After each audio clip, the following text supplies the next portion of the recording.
Ce dossier traite de l'aide de 90 000 euros, une subvention de 90 000 euros au titre de l'aide à la création cinématographique et audiovisuelle pour les courts-métrages pour 3 dossiers et une subvention de 100 000 euros à la création cinématographique et audiovisuelle pour un long-métrage cette fois-ci.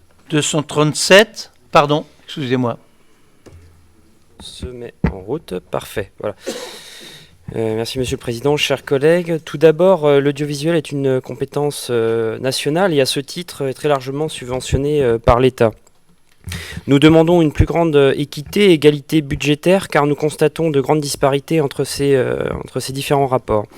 Que ce soit une disparité géographique, notamment entre Champagne-Ardenne et Alsace, que ce soit une disparité thématique, subvention pour plus d'1 million d'euros au total, ce qui semble élevé au regard des subventions pour le patrimoine ou de l'inventaire. Et pourtant, notre région ne manque pas de patrimoine à restaurer ou même à entretenir simplement, ce qui d'ailleurs fait travailler des artisans locaux.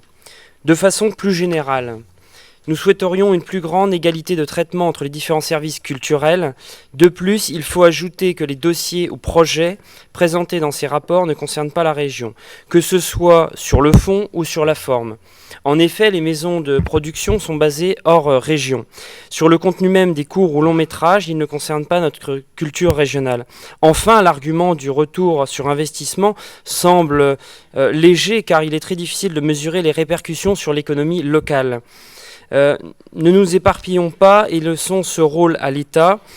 Ajoutons au passage que nous manquons parfois d'éléments sur ces attributions. Ces remarques s'appliquent au rapport 230 et également 961.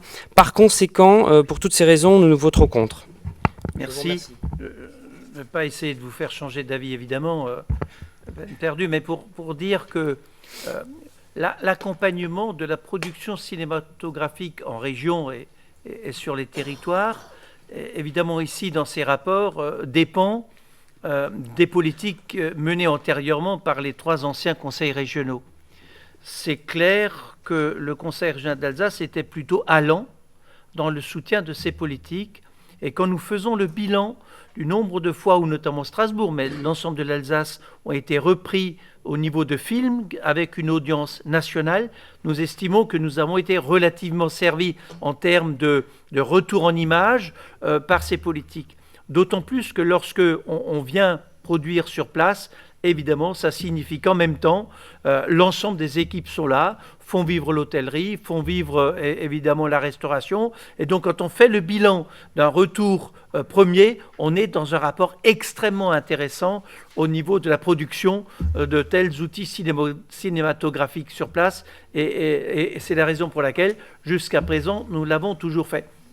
Ensuite, pour la politique future, ça dépendra bien entendu de ce que décidera notre Assemblée lors des prochaines séances. Mais ce que je dis, je pense qu'on pourra vous donner les chiffres pour démontrer le retour qu'il y a, le retour sur image qu'il y a, en l'occurrence le retour financier que nous avons dans ce domaine. Tout à fait. Dans notre région, ça fait un peu cher, je trouve, et ça en dit long un peu sur l'image que vous pouvez peut-être avoir de notre région. Au contraire, nous pensons que notre région est si belle, si riche par son patrimoine, par ses paysages, que nous n'avons pas besoin précisément de subventionner. Et justement, préservons ces richesses et les foules viendront par elles-mêmes naturellement. Ayons confiance en notre territoire.